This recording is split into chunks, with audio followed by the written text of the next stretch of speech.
All right, good morning, everyone, and welcome to our Meet the Candidates session. This session is also going to we're also going to add a conversation around the change in the bylaws. Joy's going to share that at the end. So we are going to go through, and I'm going to invite each of the candidates to speak for up to about 5 minutes. If you have questions, please raise them after they finish speaking. As mentioned earlier, I'm going to start with Eric and Hank because they are going to support the audiovisual part of the service. So Eric, would you please go first and introduce yourself to everyone? Sure. If I'd known we were going to take our masks off, I would have shaved this morning. But, my name's Eric Buckley. I think most of you already knew that. I come from a rather varied background in terms of my Christian walk. I moved around quite a bit between the ages of 10 and 30. And every time I arrived in a new town, I looked for a new church. And while I find doctrine fascinating, I also find it largely irrelevant. So I never constrained my search for a faith community by what denomination it was or things like that. Instead, I really have always looked for places where I felt the Spirit was moving the community, and also just a personal affinity of mine. I looked for places that had good music. So when we moved to West County in St. Louis, that was 17 years ago now. We wound up at St. Tim's for, again, those two reasons. Felt very welcomed, felt the parish was definitely listening and following the Spirit, and again, yeah, good music. So those are some things that attracted us to this, but it really is something that I don't think we should take for granted. These things don't just happen. I think we've been very fortunate, not just with the clergy we've had, but also with a lot of the lay leadership we've had to keep us on that track. As we're looking for a new priest, obviously that becomes even more important, that the laity in the church step up and help us find the person that's going to lead us going forward. So, that's a separate committee from the vestry, but the fact that we are going through this transition motivated me to volunteer my services on the vestry. I do feel very strongly, though, that one thing that St. Timothy's could do better is taking a lot of the administrative tasks away from the clergy. The clergy's job, in my mind, is to minister to the flock. And they shouldn't be worried about the air conditioner. They shouldn't be worried about renting the parish hall. They shouldn't be worried about whether the parking lot is getting cleared of snow. Those are not good uses of clergy time. And that's where I think the vestry can help. I think the vestry really needs to step up and make sure those things are covered by other people. And frankly, push back on the clergy if the clergy is getting consumed by them, and say, listen, you need to step back here. We got this one. And you keep doing the good work of shepherding our church and reaching out to the broader community. So that's really the attitude I'm bringing to the vestry. And, I honestly, I don't expect to be a particularly strong voice in the vestry, at least in the first year.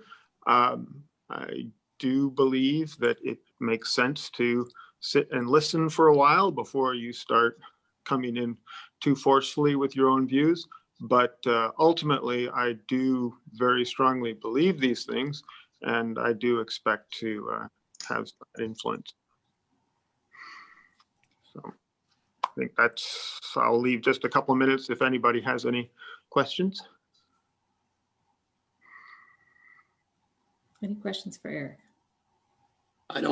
I have a comment. I think what you said about clergy is one of the things that I heard repeatedly in the diocese congregational development and vitality courses from our bishop and from the dean, that the biggest problem, in their opinion, for our clergy is what they referred to as overfunctioning, which leads to all kinds of problems. But exactly what you said, and I think St. Timothy's was shown in the CAT survey to be very guilty of laying more stuff on our clergy than is good for our future. Yeah, and I remember in those CAT sessions, there was a bit of pushback from the people who attended, because we've become so accustomed to that, we don't really see it.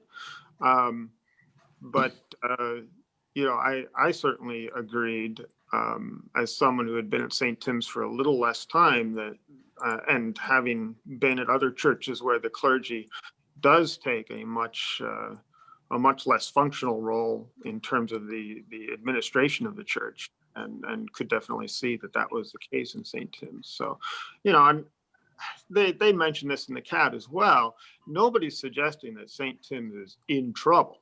Okay, it's just an area where we could do things better. Joy? I just wanted to bring to your attention, which we'll be saying more in the annual meeting.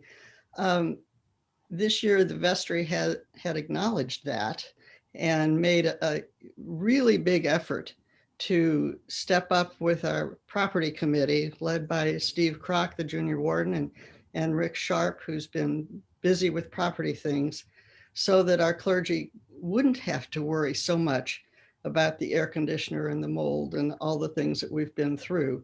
And I think we've been reasonably successful in that, feeling that, oh, thank you, Liz. I saw that thumbs up. I appreciate that. Because it has been one of our efforts that we want to continue with. And everything can improve, but just know that we like that. The current vestry likes that attitude of leaving worship for clergy and administration to vestry and Wonderful. Facilities to vestry. Thank you. All right. Eric, before Hank starts, I'd just like to say one thing, and that is my former bishop said clergy in churches need to be the CSO, the Chief Spirituality Officer, not the CEO. That is the charge of the vestry. And I just want to say this vestry, I come from a place where it was an imperial palace. I mean, if the boiler broke, I was down there mopping up. I've not found that to be true here at St. Tim's, for which I'm grateful. And I think you're a very healthy parish, at least. I was surprised at the CAT results, because I've seen a vestry that has really stepped up to run this place, and I appreciate that. Yeah. That's Well, honestly, I think the CAT results were something of a wake-up call for us, and I do think that there has been some movement there since then. And of course, this last year, I'll be honest, I mean, besides helping with the live streaming, it's been pretty disconnected from the church as an organization. So I'm happy to hear we're continuing to go path. And so I'll just say that I'm on board with it. And now I'm going to turn it over to Hank, because I have time, and I also want to make sure we actually get stuff set up for service. Thank you, Eric. I appreciate it. I don't think there's.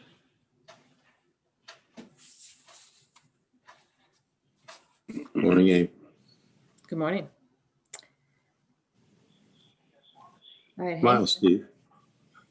I'm sorry. So we're going to go ahead and invite Hank to begin. Yes. All right. So my name is Hank Conard. I'm a cradle Episcopalian. Grew up in a small town in Michigan. Moved to St. Louis strictly to take a job with McDonnell Douglas Boeing. I forgot if I said I went to Purdue, aerospace engineer, And then at McDonnell Douglas / Boeing, I was a aerospace engineer for about half my 30 years, and then a manager and senior manager for the last half. I also took some assignments on the Boeing's Diversity and Inclusion Council, and also on their employee community fund board of directors, where I got to work with a lot of local St. Louis nonprofits, which I loved. Along the way, got married to Amy. We had 2 boys, Jacob, which is a sophomore at Case Western, and Peter, who is a sophomore in high school. Let's see, Amy and I have been at St. Timothy's since 1994. I've been on just about all the committees, I believe, at the church. Been on vestry, stewardship, finance, worship, on one of the discernment committees, on the reaching out committee, and also some time leading the acolytes, also playing the Sunday morning guitar group, and men's Bible study. And I'm the reason Eric and I are going first today is I am a cameraman on the Facebook streaming this morning. So if you see any camera errors, this is the guy you need to complain to. Let's see, luckily I was able to retire this fall so I could devote more time to some of the hands-on activities I love to do. Right now, I am a American citizenship and English as a second language tutor. Also help out at a place called Love the Lou that is all about inner city youth leadership. I work at Wings of Hope, where I'm on the team that takes all those donations that come in, and then we do things like convert old banjos into medical flights for sick children. Let's see, and then finally, I'm a assistant scoutmaster with our local scout group. So I would love to be part of the vestry team. Now I've got more time that I could devote to that. And I really would be excited about helping to lead the church out of this pandemic into all those opportunities that will be available to us. And I guess the last thing I'd like to say is how inspired I am by this current vestry staff and wardens, especially Joy. I was just thinking the other day about all the things they've had to accomplish. Pandemic, shutting the church down, all the planning to keep the church and services going, all the planning to start the church back up, a rector leaving, finding an interim, and then the part that just had to be so hard was in between the rector and the interim. And I'm just inspired by what this vestry was able to accomplish, and I'd love to be a part of that. That's it. Any questions? Go ahead, Joy. Thank you, Hank. Thank you very much. Yeah, and those are the only things I know about. I'm sure there's other stuff going on I don't even know about.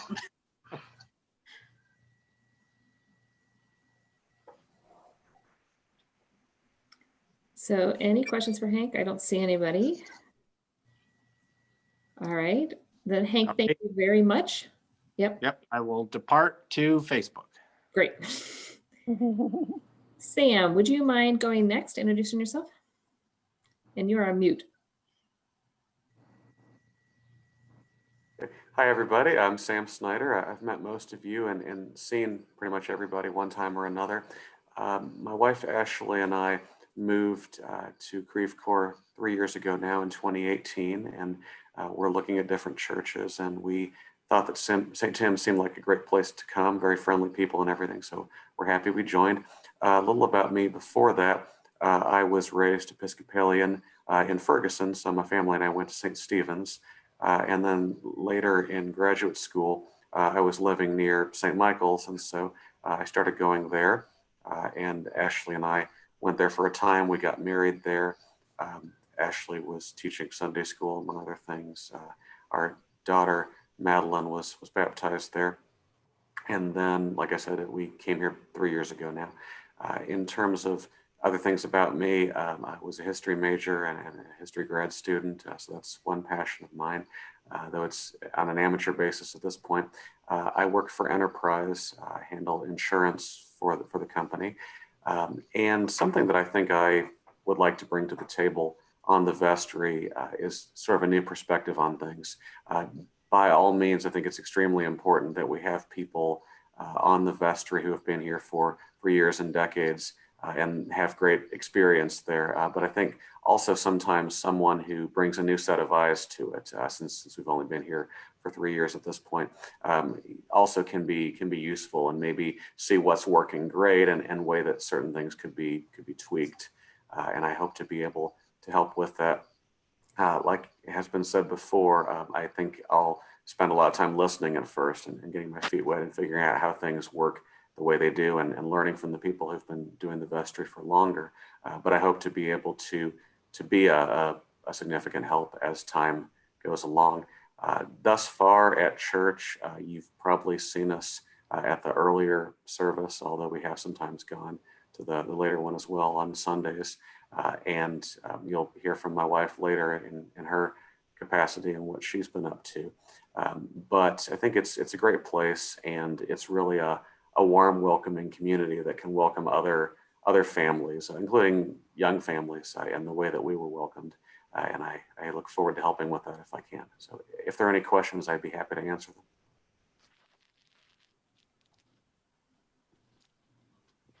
Any questions? All right, thank you very much, Sam. Thank Well, you. Willard is the final candidate for this morning for vestry. Would you mind introducing yourself? And you are on mute before you start. There you go. Yes, my name is Willard Mosley, and I am also a cradle Episcopalian. I was baptized at St. Michael's. I was confirmed at St. Luke's in Hot Springs, Arkansas.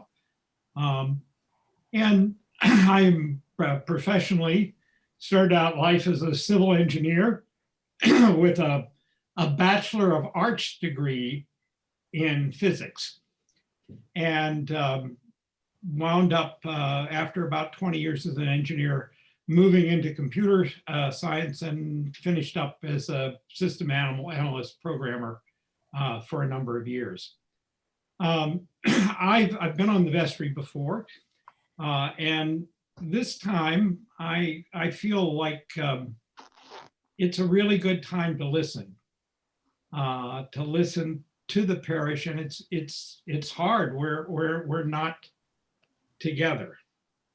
If I was looking at concerns or questions I really have about where we're going to be going forward, I know that we've had much planning about the pandemic and how we're going to come out of it. And if anybody here knows exactly when that might be, let me know, because I'm sure that would really help in the planning. But I think as well, I think one of the things is, as the pandemic winds down, what's the future of our streaming services? I certainly think that the opportunity for evangelism is really enhanced by the streaming services, and better feel of what we are about and how we go about integrating that into the physical worship in the building. Of course, we're calling a new rector, and one of our challenges is, when the heck are we actually going to be ready to do that? And that's going to be, that's not going to be next week, regardless of whether there was a pandemic or not. It's going to be a process that hopefully by the end of this year, we'll have a good idea of when we're going to initiate that process. And finally, and this is just kind of a concern that I have, that is just, I'm lost without the Eucharist. And during this pandemic, to me, the Eucharist is what holds us all together. as the body of I'm Christ. doing And okay. going forward, That's a how can we bring the Eucharist to people?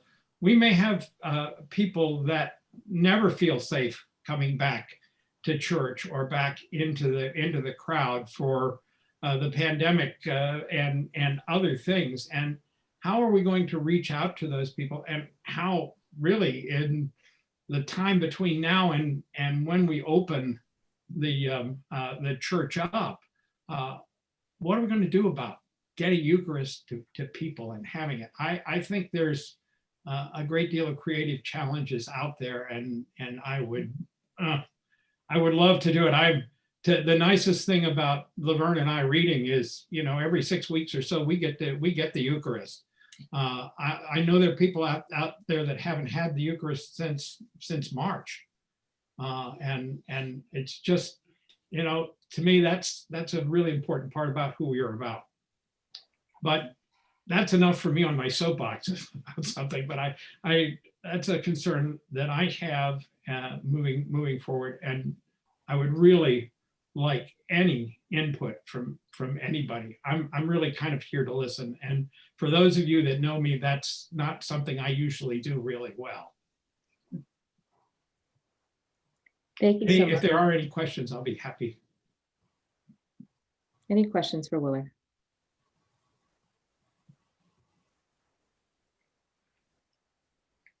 All right, thank you so much for that introduction. So now I'd like to invite Ashley to speak. She has agreed to serve on endowment. So I'd like you to introduce yourself, please. Hello, everyone. I'm Ashley Snyder. Just heard from, that's half my introduction right there, right? I was born and raised in St. Louis. I actually grew up less than a mile from St. Tim's on Lampadaire Drive. I walked to Belle Reeve School. My family was a member of a Presbyterian church. They had recently left a Southern Baptist church before I was born. So my sister and I are 12 years apart in age, but we were baptized at the same time. She was 12 and I was 4 months old. I attended Davidson College outside of Charlotte, North Carolina, with a double major in history and French. I've worked for 20 years in nonprofit fundraising at institutions with endowments. Right now, I'm at Washington University School of Medicine. I moved back to St. Louis from North Carolina, where I'd been working in 2004, and I met Sam 6 weeks later. It was meant to be. We've been married for 13 years. Our daughter, Madeline, who we call Maddie, is 8 years old. She's the little girl who wears a big bow in her hair if you see her running around St. Tim's. I became Episcopalian in 2005. As Sam said, we were members of St. Michael and George for 13 years. We joined St. Tim's in 2018, and we're so grateful to be part of the warm, welcoming community that's full of energy and ideas. I've served as a Sunday school teacher, a member of IWC and stewardship committees. This past November, I was an alternate delegate for the Diocese of Missouri Convention and also helped with the Adult Forum Committee. I'm pleased to be nominated for the Endowment Committee to have the opportunity to share my knowledge and experience that would be helpful in marketing the endowment for St. Tim's and planned giving.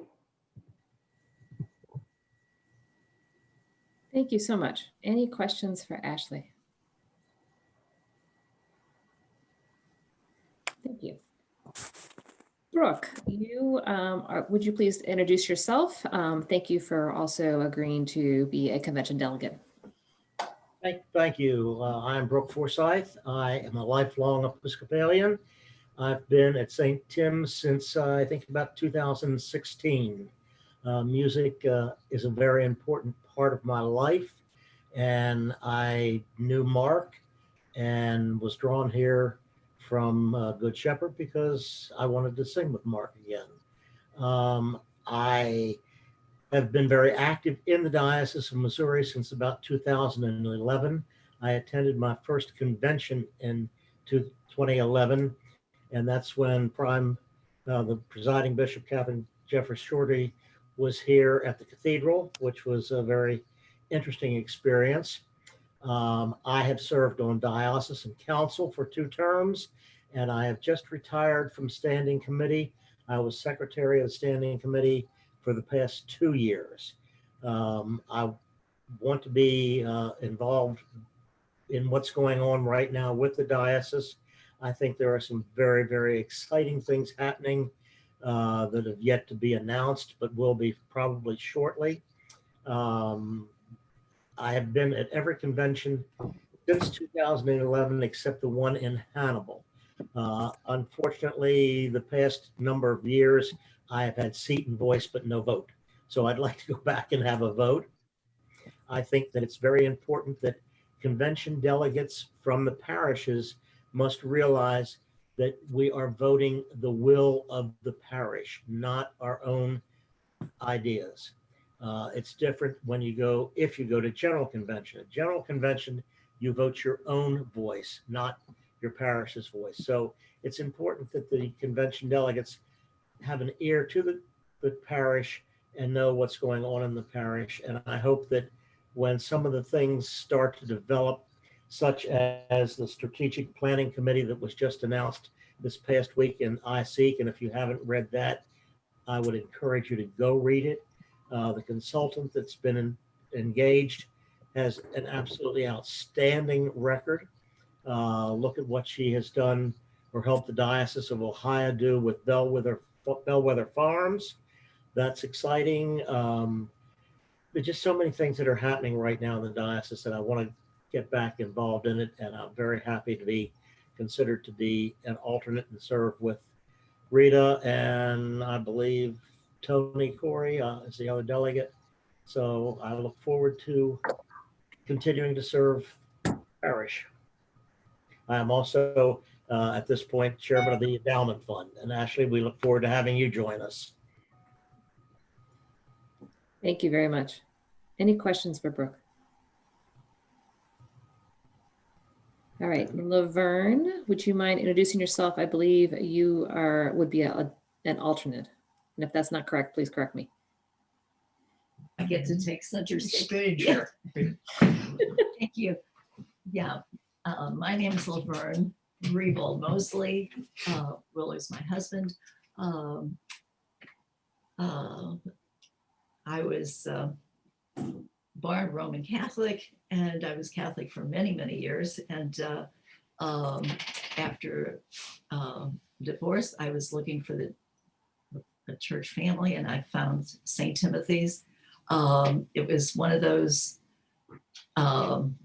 findings of that was like, people told me about St. Timothy's, but it took me about 3 years before I finally came to St. Timothy's. I've been involved in many of the aspects of St. Timothy's as a Eucharistic minister. And then one of the things that I really loved was being able to go and take the Eucharist to people who were not able to come to church.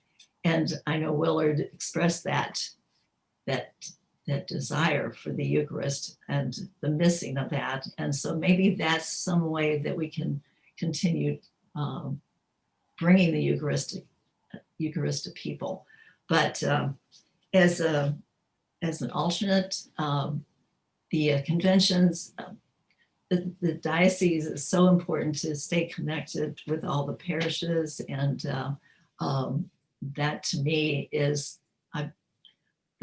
so important to know what's going on in our other parishes, and to be connected and to learn from them. And so I'm looking forward to. I did this once before, and so now I'm looking forward to doing this again. And I think I'll be able to even do a better job this time as an alternate. So I love St. Timothy's and being involved in so many things. So thank you for the opportunity. Thank you. Any questions for Laverne? Amy, I must say, I love that picture behind you. The bull, the little girl. Yeah. I appreciate all of the candidates doing the introductions this morning and also agreeing to run in for these positions. We appreciate your willingness to serve our church and our community. With that, Joy, I'd like to invite you to talk to us about the change in the bylaws. Okay, thank you. I would just like to kick in with one comment about the convention election. We have decided this year to make it 2 separate elections, one election for delegate, another election for candidates. I'm sorry, for Alternates. Alternates. In the past, those elections have mushed together and then we figure out who's going to be which. So it makes sense just to have a separate election for each position. And I appreciate both Brooke and Laverne saying yes to those positions. So thank you. All right. One of the jobs we have at the annual meeting is to take a look at a bylaws amendment that the vestry wants to make. In our current bylaws, vestry members are limited to 1 term, and then they go off for at least a year before they can serve again. The diocesan canons, though, however, specify it to be different than that. In the canons, vestry members are allowed to serve 2 consecutive terms before the year off, before they can serve again. So our intent is to align the St. Timothy's bylaws with the Missouri Diocese canons. And we looked at that and brought it up for a couple of reasons. One of them is that it is becoming increasingly difficult to get people to accept being a candidate for a vestry position. It used to be that we'd have a lot of people saying, yes, I would like to be on the vestry. In fact, when I ran 10 years ago, there were 7 candidates for 4 positions. Now, last year we ran most of the year with just 3 people in those positions. And we never did get it full until this year when Teresa McDowell accepted an appointment to the vestry. So I think we all agreed that will help us to fill our vestry, for one thing. But the other thing is that having some more continuity will strengthen the vestry. We really benefit from the experience that people have and that they gain over the 3 years that they serve. And while I still think most vestry members, I don't know, at least, yeah, I think probably most will be ready to say, thank you very much, I'm ready to be off. But we're hoping from time to time, at least, that someone will want to continue to serve, because it really does strengthen our position and our knowledge base and just how things work to keep an active 12-person vestry instead of having every new person being at the beginning of a learning curve. So those are the 2 main reasons that we want to do this. Now, the process has already been complex, and it takes about a year to make any change or any amendment to the bylaws, which is a good thing. I mean, it shouldn't be considered lightly in any situation. So the first step is that you write the amendment the way you want it to look. And for us, in this case, that was pretty easy. We just picked the language straight from the canons and said, this is what we want to do. Then after it's written, it goes to the vestry for discussion and approval. Then after the vestry approves it, it goes to the diocese and the secretary of the standing committee, and the secretary takes it to the full standing committee. They look it over, offer, it's called a preliminary review. So they look at it and offer us comments.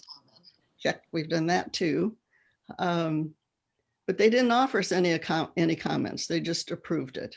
So that was nice. Boy, it comes to the secretary of the standing committee, which was me, and it goes to Hal Chambers, who is the diocesan chancellor, for legal review first. And then after the legal review, and he made no changes in it, it comes back to standing committee for vote. So there's even an extra step in there once it gets to the diocese. So now it's back to us. And then the next step is to take it to the parish. And this is an explanation. I'll do another explanation at the actual annual meeting, not this long, but we'll do it. And it's in the booklet that everybody has access to. It was emailed to you with the exact verbiage of what we have now and the verbiage of what we want it to be in the amendment. And then there will be a vote at the annual meeting of parishioners who are there. If the annual meeting approval comes through, we're not ready to enact it yet. It has to go back to the standing committee for their further review. And if they agree that everything's been done according to established procedure and that it's an amendment that's okay and can serve us, then the vestry is notified that we can enact it. So it's been lots of boxes to check off, and we've checked them off so far. And now it's your turn to try to understand it. And if you have any questions, I'd really like to answer them if I can. And any other vestry member here, please help. Steve? So if there is a current vestry member who wishes to run for a second term, that person will need to be on the slate of candidates and be voted in for a second term. It's not a just automatic, I'd like to stay on. They can serve, They can be a candidate. It's not an automatic renewal of their term. Okay, I just wanted to clarify that. Thank you. Other questions or comments? Louise, you're on mute, so just make sure for your awareness.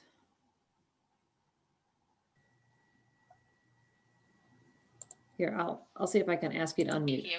There you go. There we go. Sorry, for some reason I was having trouble turning it off.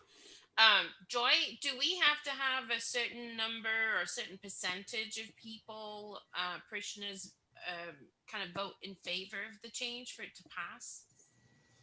Well, we have to have, I got to check on that particular piece of it. We have to have what's considered a quorum of the parish at the meeting. And I'll check what percentage we have to have in favor of it. My hope is that anyone with concerns will bring them up and we can address it. But yes, Louise, I will check to see what percentage of those attending have to approve it. Yeah, I'm just hoping we have enough people in attendance to get it through on this first pass for us. I've got the canons right here. I'm trying to look it up now. Yeah, when I looked at it, I didn't see that. But yeah, Brooke can look at it right now. Other questions? I have not heard any disagreement with this approach. No. If any of you this morning have a concern, please bring it up now so we can think about it and work on it. I don't have a concern, but are we going to have a quorum to vote on anything? Yes. I hadn't thought about that. Yes, we do. So everybody here this morning, please come back next week. However, it's a really small number. We only have to have 10% of our average Sunday attendance. So that we ought to be okay on that. But Great. Everybody come back. Please come back next week. 9 o'clock in the morning next Sunday, earlier than adult forum. So Dennis, we're counting on you to get that quorum. All we need for the quorum, I believe, is 17 people. Right. So that's based on 173 ASA for 2019, which was our last calculation. Dennis had a comment? yeah, he just spoke. So Oh, that was it. Oh, okay. That was good. Any other questions or comments or thoughts for Joy? Yes, I ought to know this, but who are our delegates to Jocelyn Convention? I see your current candidate, but are there other delegates whose term is still there? Or? Yeah, Rita will continue, Dee Dee Stoll will continue, Dennis Whittington will continue, and we're adding a fourth now. Okay. And they are all listed in the packet you received via email the other day. It's on page 3. I sent that out. And Ashley is an alternate, and Laverne will come on as an alternate. And this year, we didn't have enough alternates to fill the spots because we had some other things that came up that kept people away. And so having 2 alternates instead of 1 alternate, I think is going to serve us well. Okay, thank you. Thanks, Gary. I'd also, just as a comment or as a point of information, the vestry has worked hard on this bylaw change all year, led, however, by the intrepid Joy, who has done a lot of the research and work herself. So she's very gracious to say the whole vestry did it, and indeed we did work with her on it. But if the I's are dotted and the T's crossed, that's because of your senior warden. Thank you, Liz. Thanks. Any other questions, comments, thoughts? Amy? Yes. Canon 4.6, section 2 just says that bylaws, amendments for approval of the annual parish meeting. It does not say an amount there, but I think if I dig further into the canons, I will find it. I'm not sure if it's a simple majority or 2/3 of those present at the meeting, but I will find it and communicate it to Joy before the meeting. Try to find it today. Thank you. When I looked at it, and here's the page of it that goes through the amendment process, I didn't see anything either. So if we can't find anything to the contrary, we'll assume that a simple majority will pass it. But as I say, if no one in this group is opposed, and I haven't heard opposition from anybody else, I don't think that'll be an issue for us. And I think that's one thing that the standing committee helps us achieve, because they don't let anything come to this point unless it's in good shape, unless it seems to be a helpful move for a parish. So it's a lot of boxes to check off, a lot of hoops to jump through, but that's fine. That's a good thing. Bylaws are really important. Well, thank you for all the work to get it to this point. You're welcome. So with that, just a couple of reminders. The annual meeting will start at 9 a.m. next week, as in get your coffee early, right, to come on in and join. And then there will not be any adult forum next week because of the annual meeting. The following week, we will begin a 2-series session with Dr. Sanders. And I meant to look it up what his topic is. Hang on, because it's very interesting. Let me just pull up the page here. So he's going to speak on race, faith, and American public safety. So for 2 sessions and things like that. And there'll be additional information coming out soon about the additional adult forum plans for the spring. So with that, anything else for the good of St. Timothy's this morning? Yes, I Liz. do have one thing, and that is at annual meeting, this is our first, I think it's our 59th annual meeting of St. Tim's. However, it's the first virtual one. And so we are working very hard to get things up and running. But part of it will be when you vote next week. We will be asking for hands to be raised, and then I will say hands down. Anybody opposed, raise your hands now, and those people can do this. So as I'm looking at the screen of attendees today, I see Mitzi, Nancy, and Jane are blocked, and I was for a few minutes when I left for a mic check. But we're going to need to see you. And if you're shy about that, we still want your vote counted. So either put your makeup on early and brush your hair, or you can send a private message to Rita or Cami, who will be working together as tellers. If you really don't want your face. But if there are two of you, for example, the Whittingtons, or I see the Snyders and the Coreys are here with a couple today, we want to be able to count your votes. So we need to have that physical yes or that physical no during the annual meeting. So I would really like you to all have your video on next week. And if you're calling in, we have a thing, and I don't think anybody calls in here. So, but just be aware that so much of this is going to be visual. And then if we do have to go for votes, we have polls set up. And so those will be done on your screen, and you'll check, you'll say, yes, I want to vote Ashley in as endowment trustee and so forth. When that happens, we will need you to vote. But if you're two, for example, I'm looking at Leslie and Tony right now. If there's two of you, there will be only one poll. So if you have two iPads and you can sit across the room for each other for those votes, that would be great. If not, again, you will be able to text Cami privately in the chat and say, hi, there's two of us. I'm Leslie and I'm voting yes.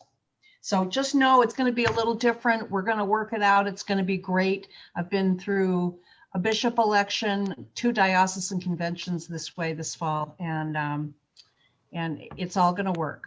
But what we do need is your presence. Thanks. Any other comments, questions? Well then, thank you everyone. I hope you have a wonderful week. I hope you have enjoyed the holiday tomorrow, and we'll see you next week at an annual forum. Oh, sorry, annual meeting.